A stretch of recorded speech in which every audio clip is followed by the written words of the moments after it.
Hey there, quirky people! I am your host, Anna, and now that Black Panther Wakanda Forever has hit the theaters, we're ready to rank all the superhero movies of the year from worst to best. 2022 hasn't been the best year for Hollywood in general, and it has been a similar case among superhero movies as well. You could say that most of them are still suffering a bit from the effects of the pandemic. That's why they have underperformed at the box office. But I'd say that the quality of the films has also been mostly mediocre, and we just haven't managed to get out and out perfection from the movies. Before we get to the rankings, it would be nice if you guys would hit the like and subscribe buttons. And keep in mind that these rankings are opinionated. Everyone's got the right to have an opinion, so your personal rankings might be different from ours.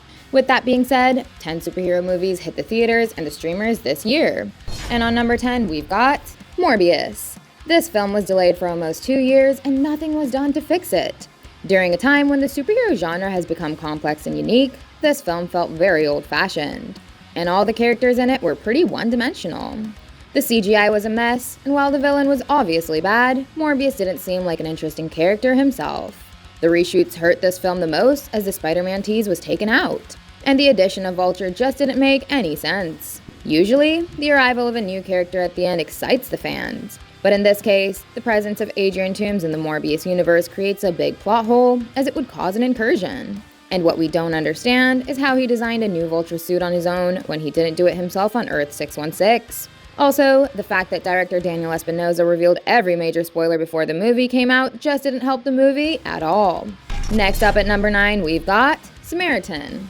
This film got a Prime Video release where Sylvester Stallone played a retired old superhero called Samaritan. He formed a bond with a small kid and ultimately returned to fight a new version of his old arch-nemesis. And that was the entire plot of the film. So you see, it had absolutely nothing to offer, as its plot could literally be explained in 2 lines. It was an extremely generic C movie, which like Morbius doesn't fit in this era. Maybe it would have worked better in the early 2000s. It was hard to choose number 10 between Samaritan and Morbius, but the latter was just hideous. Next up at number 8, we've got Secret Headquarters. Paramount Plus also got into superhero genre with a kids movie this year. Owen Wilson played a character who was chosen as the protector of Earth and had a secret superhero lair under his own home. One fine day, his kid and a few friends stumbled upon his lair in advanced tech, and they teamed up with Wilson's character called the Guard. Ultimately, the villain of this film, that is Michael Pena's character, wears the same suit as the Guard to fight him. So once again, elements like the chosen protector of Earth, the secret superhero lair, and the villain getting a similar suit have all been done in the past. So, there was nothing new in this film either. But the involvement of kids made it a bit funny and watchable, hence it took the number 8 spot. At number 7 we have Thor: Love and Thunder. Taika Waititi and Marvel really messed up with this one. It was the weakest of the MCU lot, and literally a lot went wrong with it. The constantly improvised jokes that didn't land, the eternity narrative that created plot holes for the past movies, Gore the off-screen God Butcher. How exciting! The short runtime and the overall mishandling of Jane Foster produced another forgettable entry in the Thor franchise. Eat my hammer! This wasn't expected out of someone like Taika Waititi, but he needs to understand that not everyone and everything needs to be funny. The underusage of resources like the Guardians of the Galaxy, and the overusage of jokes and improvisation just killed the movie. They are beautiful. They also scream quite a lot. They'll be fine. Thor 4 was among the most anticipated movies of this year, but it is lucky to have a number 7 spot on this list. At number 6, we've got Black Adam. Dwayne Johnson made a movie that had a lot of crisp action and amazing visual effects, but sadly, that's all this film was. It could have been much better if some of that $200 million budget would have been spent on writers as well. But with its weird video game level dialogues, it felt like Dwayne Johnson himself wrote this film. I mean, you could see that he really tried for this one and gave it all he had. He got in the best shape of his life and totally looked like Black Adam. But maybe he should have gone that extra mile to be more like Black Adam with the pointy ears and a different accent, than just playing a version of The Rock with superpowers. I would have placed this movie a little higher on the list, but it's so low because DJ had 15 years to make this DC movie, and when it came out, it felt just like a mashup of scenes copied from several superhero movies that have released in the past. Where's the originality, man? Next up at number 5, I've got Doctor Strange in the Multiverse of Madness. Again, it was one of the most anticipated sequels of the MCU, and the fact that it had fallen short of that 1 billion mark with all of that hype shows that it underperformed. Like Thor 4, the shorter runtime didn't do this film any good either. People came to these films for a spectacle, and they didn't get a lot of that. Wanda felt a little inconsistent with her motivations, as there were times when she murdered brutally. And there were other instances where she allowed Doctor Strange to escape. Michael Waldron admitted that the story was rewritten during the pandemic after Sam Raimi was brought on to direct, and even Benedict Cumberbatch had to help write this film. So it was clear that Waldron didn't get enough time to work on his rewrite, and that's why an underperforming product was delivered. You guys may have liked Multiverse of Madness more than the next two entries, but I personally enjoyed the next two movies much more. At number 4, we've got Sonic the Hedgehog 2.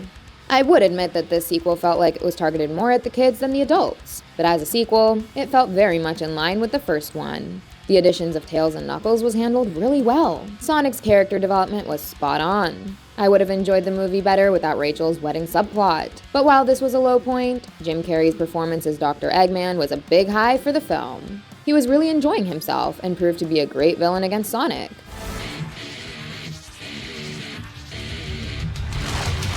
Next up, taking the number 3 spot is DC League of Super Pets. At the beginning of 2022, I surely would not have anticipated that DC League of Super Pets would be among my top 3 picks of the year, but surprisingly, it is. Again, this was a kids movie, but it was far more enjoyable than the other movies on the list. Dwayne Johnson and Kevin Hart's voices really worked for Crypto and Ace the Bat Hound. I'm happy for you, buddy. What the heck? And then there was John Krasinski as Superman and freaking Keanu Reeves as Batman. All the characters and actors coming together in a well-written story produced a fresh new DC entry. While Superman showed up to take on Black Adam in live action, here Black Adam showed up to fight Superman in the sequel. So we may be getting not one, but 2 Superman vs. Black Adam battles in the future. The picks for number 1 and number 2 felt like a really hard choice. I was insanely hyped for the Batman and Black Panther 2, and both of them delivered. But ultimately, I filled the number 2 spot with Black Panther Wakanda Forever.